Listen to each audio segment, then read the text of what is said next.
축구 선수들의 몸값은 날이 갈수록 압도적으로 치솟고 있는 상황. 그에 따라 클럽들은 본인들이 원하는 선수를 영입하기 위해서는 많은 돈 보따리를 준비해야만 하죠. 하지만 그 투자한 돈이 심각할 정도로 많은 경우도 증가하고 있습니다.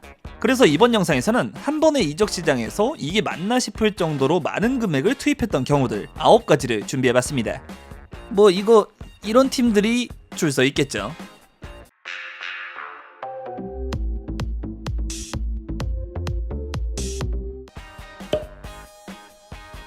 만수르 구단주가 부임한으로 맨시티는 매 시즌 이적 시장마다 엄청난 자금을 투입하면서 이적 시장에 큰 손으로 활약하기 시작했고, 그중 가장 많은 이적료를 퍼부었던 이적 시장 중에는 17-18 시즌 여름 이적 시장이 있었습니다. 사실 돈 쓰다 보면 여기도 부족한 것 같고 저기도 약한 것 같고 투자를 계속하기 마련이죠. 시티는 그동안 많은 영입을 진행했지만 16-17 시즌 리그 3위, 챔피언스 리그에서는 16강 탈락, FA컵도 4강에서 탈락하면서 부진한 성적으로 시즌을 마무리하게 됩니다. 그런데 성적이 좋지 못했다? 만수르 구단주는 더 큰 돈을 투자하지 않은 탓이라고도 생각했을지 모르죠. 시티는 17-18 시즌을 앞둔 여름 이적 시장에서 총 2억 4,900만 유로, 당시 환율로 3,200억에 육박하는 거액을 투자하기에 이릅니다. 여름 겨울 합쳐서도 아니고 여름에만 3,200억. 당시 시티의 문제점으로 뽑히던 것은 슬슬 대체자를 구해야 했던 풀백 라인. 이때만 해도 가엘 클리시, 파블로 사발레타가 시티의 주전 풀백으로 뛰고 있었고, 이 풀백 자리를 볼 수 있는 또 다른 선수로 바카리 사냐, 알렉산드르 콜라루프, 헤수스 나바스 등 모두 30대를 넘긴 선수들이라 대체자가 절실했던 상황이었죠. 결국 이 17-18 시즌 여름 이적 시장에서 시티는 AS 모나코에서 800억가량의 벤자민 맨디, 토트넘에서 730억가량의 카일 워커, 레알 마드리드에서 다닐루까지 390억가량의 영입하면서 이 풀백 자리에 엄청난 영입을 진행하게 됩니다. 그리고 풀백만 사면 아쉽죠.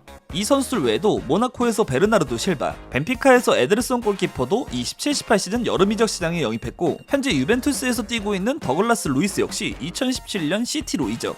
다만 맨시티에서는 커리어를 보내지 않고 바로 지로나 임대를 떠났지만, 시티는 여름 이적 시장에서 많은 자본을 투입한 바 있었습니다. 추가로 여름에만 3천억이 넘는 돈을 투자했던 시티는 겨울 이적 시장에서도 850억을 또 투자. 시티는 결국 17-18 시즌 프리미어리그 역대 최다 승점인 승점 100점을 기록하면서 리그 우승을 달성할 수 있었죠. 이러니까 많은 투자를 계속 이어가는 거겠죠. 돈 쓰는 거에 이 팀이 빠질 수는 없죠. 0607 시즌 루드 판니스텔루이, 0708 시즌 아르연 로벤과 웨슬리 스나이더, 0809 시즌 라파엘 판더바르트와 클라스얀 훈텔라르까지 레알 마드리드는 네덜란드 출신 선수들을 주축으로 새로운 갈락티코를 구성하고자 했지만, 이들이 함께했던 3시즌 동안 3개의 트로피를 들어올리긴 했지만 레알 마드리드에겐 그리 큰 만족감을 주지 못하게 되죠. 결국 0910 시즌을 앞둔 여름 이적 시장에서 로벤을 미넨으로 보내고, 훈텔라르는 AC 밀란으로, 스네이더는 인터 밀란으로 이적시키면서 레알 마드리드는 네덜란드 선수들과 이별을 선택하게 됩니다. 그리고 팔았으니까 사야겠죠? 0910 시즌 여름 이적 시장 마드리드가 영입에 쓴 비용은 당시 환율로 4천억이 넘는 거액. 레알 마드리드는 이 2009년 이적 시장에서 이후 레알 마드리드의 역사가 되는 레알 마드리드 역대 최다 득점 1, 2위에 오르는 크리스티아노 호날두와 카림 벤제마 두 선수를 모두 영입하게 됩니다. 당시 호날두에게는 1650억, 벤제마에게는 650억가량의 금액을 썼던 레알 마드리드는 여기에다 1100억가량의 카카, 620억을 투자해서 사비 알론소, 270억가량의 라울 알비올까지 영입하면서 돈복사 버그라도 쓴 것처럼 특급 선수들을 쓸어담는 미친 이적 시장을 보여주게 되죠. 그리고 가격 면에서는 이 선수들이 많은 돈을 들였던 선수들이긴 하지만, 이 선수들 외에도 레알 마드리드는 0910 시즌 여름 이적 시장에서 알바로 아르벨로아, 알바로 네그레도, 에스테반 그라네로까지 영입. 레알 마드리드에겐 많은 돈이 들긴 했지만 영입한 선수들의 활약을 생각한다면 그 금액이 전혀 아깝다고 생각되지 않는 최고의 이적 시장이었다고도 할 수 있겠네요. 물론 카카는 좀 아쉬웠겠지만요. 다음은 이탈리아 무대에서 미친 소비를 보여줬던 팀을 확인해보시죠. 그 주인공은 바로 18-19 시즌 여름 이적 시장을 준비하고 있었던 유벤투스입니다. 직전 17-18 시즌 유벤투스는 당시 7시즌 연속으로 스쿠데토를 달성하면서 이미 이탈리아 무대는 완벽하게 정리하고 있었지만, 유벤투스에게도 고민이 하나 있었으니 바로 챔피언스 리그 우승에 대한 갈증이었죠. 14-15 시즌 챔스 결승까지 진출했지만 바르셀로나에게 패배, 15-16 시즌엔 16강 탈락, 그 다음 16-17 시즌에도 결승에 올랐지만 여기선 레알 마드리드에게 패배, 17-18 시즌도 8강에서 탈락하면서 유벤투스는 비기어에 대한 갈증은 계속 해결하지 못하고 있었습니다. 세계적인 명문팀은 확실했지만 95, 96 시즌 챔스 우승 이후 빅이어는 없었으니, 그래서 18, 19 시즌 여름 이적 시장을 앞두고 유벤투스는 챔피언스 리그라는 큰 무대에서 위력을 보여줄 수 있는 선수를 영입하게 됩니다. 바로 앞서 유벤투스가 탈락하고 말았던 16, 17, 17, 18 시즌 챔피언스 리그에서 유벤투스에게 좌절을 선물했던 레알 마드리드의 크리스티아노 호날두의 영입이었습니다. 유벤투스는 1,300억이라는 거금을 투입, 세계적인 스타인 호날두의 영입을 성사시키게 되고, 여기에 그치지 않고 발렌시아에서 주앙 칸셀로를 520억, 미넨에서 더글라스 코스타를 500억, 잠깐 AC 밀란의 맛을 보고 온 보누치에게 450억, 골키퍼 마티아 페린을 190억에 영입했고, 추가로 몇몇 선수를 합쳐서 이 18, 19 시즌 여름 한 번의 이적 시장에서 3천억이 넘는 엄청난 투자를 보여주게 됩니다. 다만 챔스 우승을 위한 과감한 투자였다고도 할 수 있지만 18, 19 시즌 유벤투스는 챔피언스 리그에서 돌풍을 일으켰던 아약스에게 패배하면서 탈락, 현재까지도 빅이어에 대한 갈증은 여전히 풀지 못하고 있는 상황입니다. 딱 한 번의 이적 시장에서 많은 돈을 썼던 명단엔 이 바르셀로나의 19, 20 시즌 여름 이적 시장도 포함시킬 수 있죠. 17, 18 시즌 여름 이적 시장에서 이적료로만 1,700억가량의 바르셀로나로 이적했었던 우스만 덴벨레, 그리고 그 17, 18 시즌 겨울 이적 시장에서 마찬가지로 1,700억의 바르셀로나로 합류한 필리페 쿠티뉴. 이 두 선수는 비싼 돈을 들여 영입했지만 바르셀로나 팬들을 좌절시키는데 그리 오랜 시간이 걸리지 않았고, 바르셀로나는 19, 20 시즌 여름 이적 시장에서 리오넬 메시와 함께할 새로운 공격 자원을 영입하게 되죠. 그리고 그 선수가 바로 1,600억가량의 바르셀로나로 이적해왔던 앙투안 그리즈만이었습니다. 1,600억이면 어떤 팀에겐 몇 시즌을 쓸 이적료기도 한데 바르셀로나는 이에 그치지 않았죠. 이미 계약 협상은 완료돼 있었지만 이 19, 20 시즌 여름 이적 시장에서 바르셀로나에 합류하는 프랭키 더용에게 1,100억, 백업 골키퍼 네투에게 340억, 20, 21 시즌에 합류하긴 하지만 이 2019년 9월 여름 이적 시장에서 계약을 완료했었던 페드리도 260억, 주니오르 피르포에게도 230억가량을 투입하면서 바르셀로나는 19, 20 시즌 여름 이적 시장에서 총 3,600억가량의 이적료를 투입하게 됩니다. 물론 프랭키 더용과 페드리의 경우엔 현재 바르셀로나의 주축으로 활약하고 있으니 잘 영입했다고 생각됐지만, 가장 비싼 돈이 들었던 영입은 아주 처참한 실패를 한 번 더 경험하게 해줬죠. 그리고 네투와 피르포도 성공한 영입이었다고는 할 수 없으니 19, 20 시즌 바르셀로나의 여름 이적 시장은 절반은 아니고 3분의 1 정도의 성공이라고 보여지네요. 22, 23 시즌을 앞두고 프리미어리그의 첼시는 구단의 아주 큰 변화를 맞이하게 되죠. 바로 오랜 시간 팀과 함께했던 로만 아브라모비치의 시대가 끝이 나고 새롭게 토드볼리 구단주가 등장하면서 새로운 첼시가 시작된 것. 그리고 그 새로운 첼시에 걸맞게 토드볼리 구단주는 22, 23 시즌 여름 이적 시장에서 아주 통큰 투자를 보여주게 됩니다. 이 여름 이적 시장에서 첼시가 투자한 금액은 총 3억 유로, 당시 환율로 4천억에 달하는 거액을 쓰게 되는데, 우선 레알 마드리드로 떠난 안토니오 리디거와 바르셀로나로 떠난 안드레아스 크리스텐센의 공백으로 인해 1,000억을 투자해 레스터시티의 웨슬리 포파나, 500억가량의 나폴리에서 쿨리발리를 영입해 수비 공백을 메웠고, 마르코스 알론소와 에메르송이 떠난 레프트백 자리에는 브라이튼의 풀백이었던 마르크 쿠쿠렐라를 850억에 영입, 거기에 맨시티로부터 영입한 라임 스털링이 730억가량, 칸이 추쿠에메카를 230억, 체사데 카사데이도 200억가량, 피에르 에메릭 오바메양도 바르셀로나로부터 150억에 영입. 어우, 많다. 물론 방출했던 선수들도 있긴 했지만 그 숫자나 방출 금액으로 따지면 22, 23 시즌 여름 이적 시장에서 첼시는 돈의 무서움을 제대로 보여줬습니다. 하지만 여름 이적 시장 한 번에 이렇게 많은 영입을 했음에도 첼시가 더 놀라웠던 점은 이 여름 이적 시장에 투입했던 것보다 더 많은 금액을 같은 22, 23 시즌 겨울 이적 시장에서 또 한 번 보여줬다는 점이었죠. 앞서 4천억에 달하는 거액을 여름 이적 시장에 투입했던 22, 23 시즌의 첼시는 그 많은 돈을 투입했지만 22, 23 시즌 리그가 절반을 진행했을 무렵 19라운드까지 리그 10위라는 참담한 성적을 기록하고 있었죠. 구단주 입장에서는 이렇게 투자를 많이 했는데 성적이 나오지 않으면 화가 날 법도 한데, 첼시의 토드볼리 구단주는 지금은 더 투자할 시기라고 생각했는지 여름 이적 시장에 못지않은 금액을 22, 23 시즌 겨울 이적 시장에 또 한번 투입하게 됩니다. 첼시가 22, 23 시즌 겨울 이적 시장에 투입했던 금액은 3억 3천만 유로, 겨울 이적 시장에서도 4천억이 넘는 거액을 또 한 번 투자하면서 제대로 된 돈지랄을 보여주게 됩니다.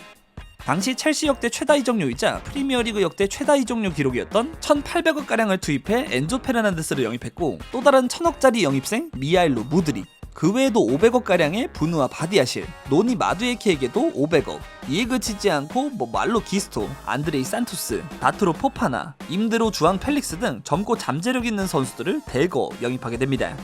그러니까 22-23 시즌 한 시즌에만 여름 겨울 합쳐서 8천억이 넘는 거액을 투입했다는 것. 특히 이 첼시의 영입들은 젊은 선수들과 장기 계약을 맺는, 축구에서는 다소 흔하지 않은 방식의 계약으로 진행되면서 첼시는 미래를 책임져 줄 수도 있는 자원들을 대거 영입하게 됐죠. 물론 아무리 많은 돈을 쓰더라도 모든 팀이 성적을 낼 수 없다는 것도 이 22-23 시즌 첼시가 보여주긴 했지만요. 09-10 시즌 여름 이적 시장에서 많은 투자를 강행했던 레알 마드리드는 19-20 시즌 여름 이적 시장에서도 큰 손의 위력을 보여준 바 있었습니다. 그전 18-19 시즌 레알 마드리드는 오랜 기간 팀을 지탱해온 스타 플레이어 크리스티아노 호날두와 이별했고, 호날두 대신 에이스 역할을 해줬어야 했을 가레스 베일은 이미 레알 마드리드 팬들에겐 눈밖에 나버린 존재. 결국 레알 마드리드는 18-19 시즌 리그에서 3위로 밀려났고, 챔피언스 리그에서는 16강에서 아약스에게 참패하면서 실패한 시즌을 맞이하게 됩니다. 결국 그 다음 19-20 시즌 여름 이적 시장을 앞두고 레알 마드리드는 이제 다음 전성기를 만들어줄 새로운 에이스 선수가 필요했기에 많은 돈을 투자하는 것은 피할 수가 없는 상황이었죠. 그리고 마드리드의 새로운 에이스로 낙점된 선수는 1,500억에 육박하는 거액으로 레알 마드리드에 합류했던 이든 해저는 아니고 에덴 하자르였죠. 거기에 이제 슬슬 대체자를 구해야 했던 카림 벤제마의 백업으로 프랑크푸르트에서 폭격을 보여주고 있던 루카 요비치를 830억의 거액으로 영입.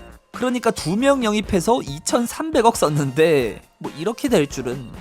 하지만 그나마 다행스럽게도 현재까지도 레알 마드리드에서 활약하고 있는 650억 정도에 영입했던 에데르 밀리탕, 600억에 영입했던 호드리구 역시 이 시즌에 영입했기 때문에 아예 망한 이적 시장은 아니었죠.